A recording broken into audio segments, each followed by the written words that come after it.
I didn't really have a question. I have a story, I guess, leading up to a question. I woke up really early one day, and I wanted to think of a trip I could go on. Something just cheap and easy and quick. And I'm like, I wonder what Abraham's doing. I want to see, what's going on there. And so I went on to the website and checked where the workshops were, and it was 3 weeks later, today, was going to be in Buffalo, an hour from where I live, and I'm pretty sure you haven't been in Buffalo for like a really, really long time. At least I haven't noticed. So immediately I was extremely ecstatic that you're going to be this close and this soon. And so I was just like, bye, like, just get the ticket. And so that's basically just a short story how I got here. And so an impulse, receiving mode, impulse, and not anything to write home about. Yeah. Not anything major. Don't write a book about it. It'll be boring. I probably could. Yes, but an impulse that led to something. And wasn't it satisfying when you woke up with the feeling and then got the next thought, then the next thought, and then found satisfaction? That was satisfying, wasn't it? Yeah. Yeah. And looking back again, also, I could just see the perfect timing of it all. Just the fact that I was just in that spot to think of it at that time. And anyway, so knowing that I was coming here, I'm like, oh God, I really want to be in the hot seat, because who doesn't? That person over there who doesn't want to. Getting ready to be ready to be ready to be ready to be ready to be ready. And so apparently you're ready. And so I'm thinking to myself, well, what am I going to ask?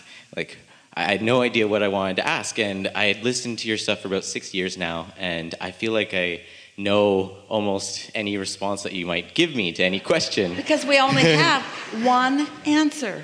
Yeah. And so literally I kept on thinking, like, what would I ask? And I figured, okay, well, just don't try and think too hard. Just let it be. Don't write anything down. Bring it with you.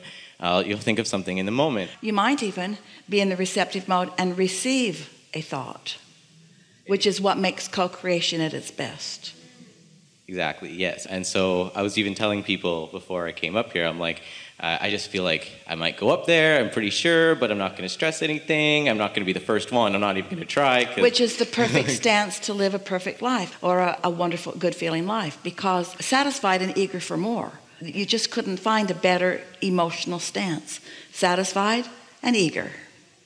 And not desperate. No, I definitely wasn't trying to be desperate in any way. It's just, it would be fun. That was the kind of thought, it'd be fun to be up there, and again, hopefully a question comes to me. So now that I'm here, I still haven't been quite inspired to a thought, but... The reason that we think this is such a good conversation to have is because when you're getting ready to be ready to be ready to be ready, it's satisfying, and the manifestation, in this case, the manifestation of being called and having this conversation, that's a fairly exhilarating manifestation. Yes. And the thing that we really want to say to you is that, as in the example of our friend who went on a walk with her friend in the woods like they do all the time, not a manifestation that's so exhilarating because it's sort of their pattern.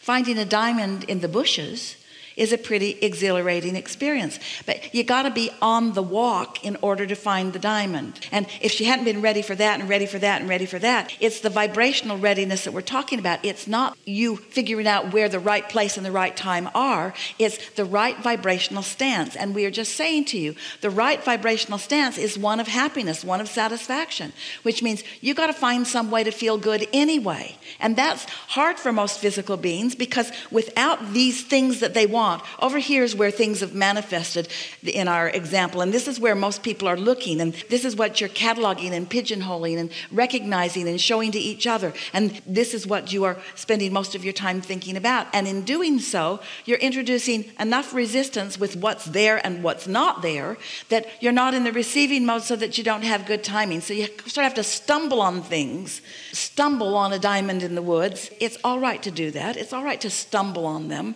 and that's really the way life yields to you. It's just you discovering whatever you're ready to discover. And so the factor here is not what you're discovering or when you're discovering, it's your readiness. It's your readiness, and your readiness is determined by your emotional state of being. If you are usually in a bad mood, you're not in the emotional state of being where you have very good timing about things. If you are defensive, you're not in an emotional state of being because your emotions indicate your vibrational mix. But if you are feeling optimistic, if you're feeling eager, that's why it's so nice. You fall in love and you've got this person that you're focused upon for a little while in positive ways before you get to know each other.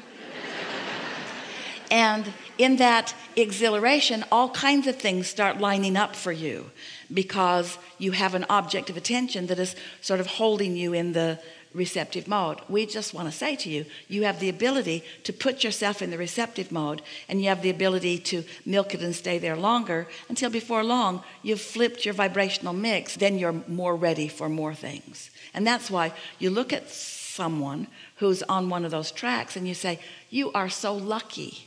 And often from your not tuned in perspective, you assign reason for their success. Oh, you inherited it, or oh, you were just lucky. You don't let yourself explain to yourself the real reason, and this is the real reason.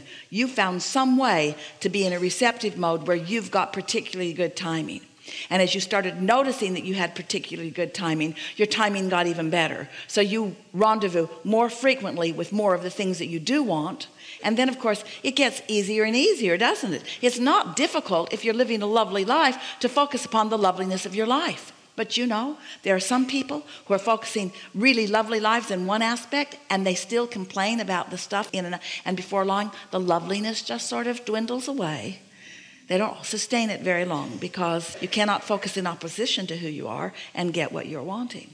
So we like that you had these thoughts in advance. We like that you received awareness of something. We like that the thought of something came to you and that it felt good. And we like that you managed the vibration of it enough that it came to a fruition. We think it's wonderful to be ready, to be ready, to be ready. And the things that are at your doorstep, the things that you are in the vicinity of receiving, it is so delicious for us to have awareness of what is in the process of unfolding for you. And you know, we stand in readiness, in sort of alert readiness, in pleasure of those points of timing when something explodes just a little further into your creative experience, because your creation is also our creation. And you know, that exhilaration that you feel, that's our exhilaration that you are in the receiving mode of. When you feel that exhilaration, that's because we've got our eye on you, and that feeling that you're feeling is the feeling that we're feeling. And for those moments of elation and love and appreciation, we are bonded in singular vibrational frequency.